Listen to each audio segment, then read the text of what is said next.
Olá, turma do oitavo ano. Essa aula eu estou gravando para vocês como revisão para aqueles alunos que ficaram de prova final. Então, eu vou revisar todos os assuntos da prova para que vocês obtenham sucesso nessa prova final e passem de ano para o nono ano. Então, muita atenção nessa aula. Espero que vocês vejam ela, espero que vocês anotem o que eu for falando, os tópicos que eu vou colocar, para que vocês tenham um bom resultado nessa prova. Vamos lá. O primeiro assunto que eu quero trazer com vocês aqui de forma resumida, que vai cair na prova, é sobre o sangue. O sangue e seus elementos. Veja, o sangue, como todo mundo sabe, é um fluido de cor avermelhada. Todo mundo já deve ter sangrado aí de alguma forma, tirou sangue também para exame, então sabe que é um fluido de cor avermelhada, é um líquido avermelhado. O ser humano possui 6 litros de sangue. O sangue ele tem diversas funções: transporte de oxigênio, transporte de nutrientes, manter o calor do corpo, atua também na defesa, porque ele transporta células de combate a vírus, bactérias e outros agentes infecciosos. Enfim, e os seus elementos, ou seja, as partes constituintes do sangue, é o plasma. O que é o plasma? O plasma vem a ser basicamente a água do sangue, é um líquido constituído principalmente por água. Então ele não tem nada, digamos assim, sólido. Então basicamente são líquidos, tá? Então principalmente água. Se você conseguir separar, e tem como separar isso, ele é uma parte que fica clarinha, tá, do sangue. Para ficar mais claro para vocês, é quando você, por exemplo, rala, você rala de alguma forma e sai um líquidozinho bem clarinho. Aquilo ali é o plasma. Os glóbulos vermelhos, que são as hemácias, que são essas bolinhas que vocês estão vendo aqui e aqui também. As hemácias compõem cerca de 40% do sangue, tá? Aqui vocês também podem ver elas. Essas hemácias, ou glóbulos vermelhos, elas são avermelhadas por causa de um pigmento, tá?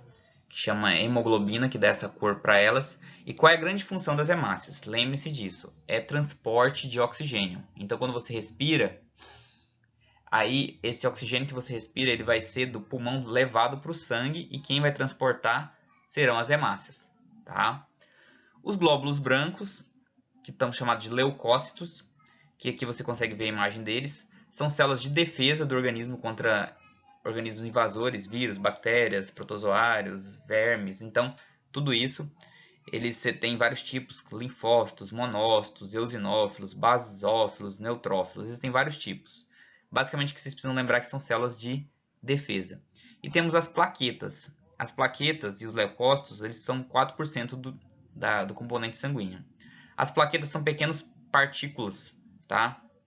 Que a função delas é justamente de, quando você tem um corte, elas vão ajudar aqui a fechar esse corte. Então é cicatrização. Então elas formam aqui como se fosse uma rede que vai fechar esse corte para evitar que você perca o seu sangue, tá certo? O próximo assunto a ser tratado são os gametas sexuais do ser humano. Veja, os gametas sexuais são responsáveis pela reprodução humana. E existem dois gametas, o masculino e o feminino. O gameta masculino é chamado de espermatozoide, que é esse aqui, ó, que vocês estão vendo aqui, e esse aqui, tá? É o mesmo desenho.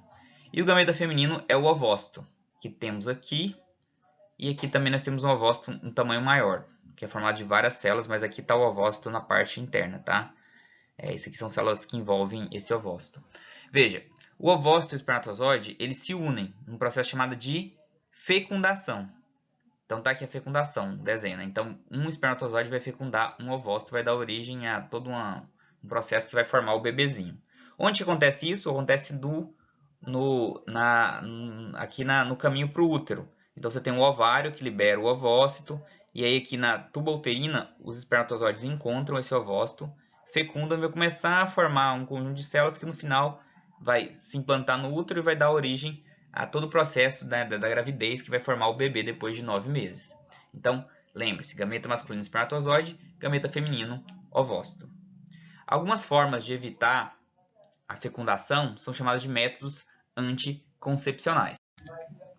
Esses métodos, eles agem justamente para impedir a fecundação. E existem vários métodos anticoncepcionais. Existem métodos que são chamados de barreira, métodos hormonais, métodos intrauterinos, métodos cirúrgicos. Então, são vários tipos de métodos. Alguns métodos mais conhecidos, a camisinha, que é o mais famoso e é o melhor método para impedir as DSTs, que a gente vai falar daqui a pouco, que são as doenças sexualmente transmissíveis. O DIU, que é esse aqui, que ele é um dispositivo intrauterino que ele evita com essa corrente de cobre aqui que os espermatozoides subam até o útero. O método tabelinha, que é um método que a mulher controla para saber quando que ela está no período de ovulação, e aí é o período mais provável para não ter fecundação. É um método mais impreciso, porque pode acontecer fecundação. A tabelinha, né, a pílula, né, anticoncepcional, que a mulher toma todo dia justamente para evitar essa fecundação. E aqui nós temos a laqueadura tubária, que é um método cirúrgico justamente para evitar que ocorra a fecundação, porque aí você fecha o canal aqui para evitar que o espermatozoide suba até aqui. De novo, o melhor método anticoncepcional para evitar DSTs é a camisinha. E aí a gente vai para essas doenças sexualmente transmissíveis. As doenças são chamadas de DSTs ou então ISTs, que são infecções sexualmente transmissíveis. Elas são transmitidas como o nome diz, né, doenças sexualmente transmissíveis, ou seja, são transmitidas através do contato sexual, ou seja, da prática sexual. Quais são as principais DSTs? Que são causadas por vários organismos, como fungos, bactérias, vírus, tá? Protozoários. Nós temos a gonorreia, que ela afeta principalmente homens, que ela atinge a região do pênis, mas da vagina também, mas especialmente homens, é causada por uma bactéria.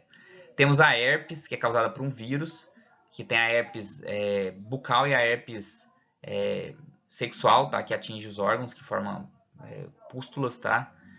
A hepatite B, que é uma doença causada por um vírus, e no caso aqui ele atinge o fígado, tá? No final das contas ele é transmitido, né, sexualmente, mas acaba atingindo o fígado e causa hepatite, que é a inflamação do fígado.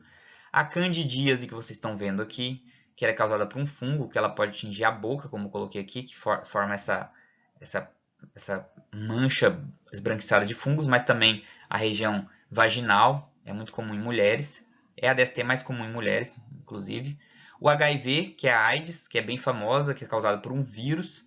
No caso, aqui nós temos o símbolo mais famoso, né, de combate ao HIV, que ele é lançado sempre em dezembro, né, que é o Dia Mundial da Luta contra a AIDS, no dia 1º de dezembro. O HPV também causado por um vírus, que ele é muito comum em mulheres e pode causar câncer do colo de útero. E a sífilis, que é causada por uma bactéria que, se não tratada, ela pode levar a pessoa à morte, tá? Por neurosífilis, acaba atingindo o cérebro. Então, aqui nós temos as principais DSTs. Lembre-se, a forma de evitar essas DSTs, camisinha, é o melhor método anticoncepcional. E aí nós temos a última parte, que são as fontes e a transformação da energia, que é a parte mais física da coisa, né? Então a gente sai da parte mais biológica e vai para a física. Então, existem várias formas de obtenção de energia para o dia a dia. Então, a energia que vocês têm, tá? Existem diversas fontes, que a gente chama de fontes renováveis e as fontes não renováveis. Quais são a diferença dessas fontes? As fontes renováveis são fontes de energias que podem ser renovadas, ou seja, você pode usar sempre, que sempre vai ter como renovar aquela fonte, ela não se acaba, que é o que acontece com as fontes não renováveis. Elas acabam, se acabar aquele estoque, você tem lá um estoque, lá, por exemplo, de petróleo, acabou, não tem como renovar aquele estoque. Então, quais são as principais fontes de energias renováveis? Solar, que é o sol, né? Você tem sempre raios solares. Eólica, que é dos ventos. A hídrica, que gera a hidrelétrica, né? Então vem da força das águas.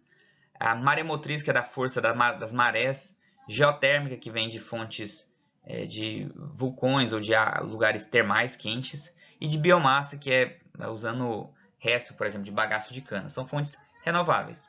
E as fontes não renováveis, nós temos o carvão mineral, o gás natural, o petróleo e também eu coloquei energia nuclear. Ou seja, se acabar, por exemplo, o urânio, não tem como fazer energia nuclear. Acabar o carvão, não tem mais fazer usar o carvão como fonte de energia. O gás natural se acabar e o petróleo. Então são fontes que podem se acabar. Então, essas são as fontes. E aí, agora a gente vai... Beleza, nós temos as fontes e aí essas fontes podem ser transformadas em coisas, que é a transformação de energia. Transformar essas fontes em algum tipo de energia. Quais são as... Antes de falar dessa transformação, a gente tem que falar dos tipos de energia. Então, nós temos energia luminosa, que é a luz, né? Elétrica, que a gente usa bastante. A térmica, que é pelo calor. Energia química, que vem de pilhas. Energia nuclear, que vem dessas fontes nucleares. Solar, que vem do sol. Eólica, que vem do sol, perdão, dos ventos. Hidráulica, que vem da água. E sonora, né? O som. Então, vamos lá. Então, a gente tem essas fontes e é transformação de uma fonte para outra. Por exemplo, aqui nós temos essas pás eólicas, são chamadas de aerogeradores. O fato dele gerar aqui, de girar, e aí você tem um gerador aqui, transforma a energia do vento, né, eólica, em energia elétrica. Tá? Aqui a lâmpada. Essa lâmpada ela é uma energia luminosa. Como que ela vem? Ela vem da geração através da energia elétrica. Então ela é energia elétrica transforma em energia luminosa. A energia nuclear, a mesma coisa. Transformar a energia nuclear em energia elétrica. A energia solar vem do sol, do fonte do sol, que transforma a energia solar em energia elétrica. Aqui nós temos a hidrelétrica, né, ou hidráulica. Ela transforma a força das águas em energia elétrica. E aí outras, a pilha, que é uma fonte química, que transforma energia química em energia de qualquer forma. Você pode transformar e colocar isso, por exemplo, dentro desse rádio aqui, transforma a energia química em energia sonora. Aí o som aqui, que é a energia sonora, que aí pode vir da energia química, que vem para ligar esse som, ou você pode ligar esse som na energia elétrica. Energia elétrica transformando em energia sonora. Aqui nós temos um ventilador ligado na tomada, energia elétrica transformada em energia eólica. E aqui uma mulher fazendo a chapinha.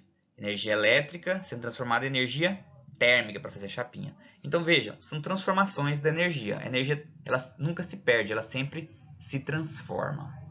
Então é isso, meninos. Espero que essa revisão seja boa para vocês se prepararem para a prova. Lembrando que a nossa prova será terça-feira. Então estudem e se preparem para a prova. Tenham todos uma boa semana.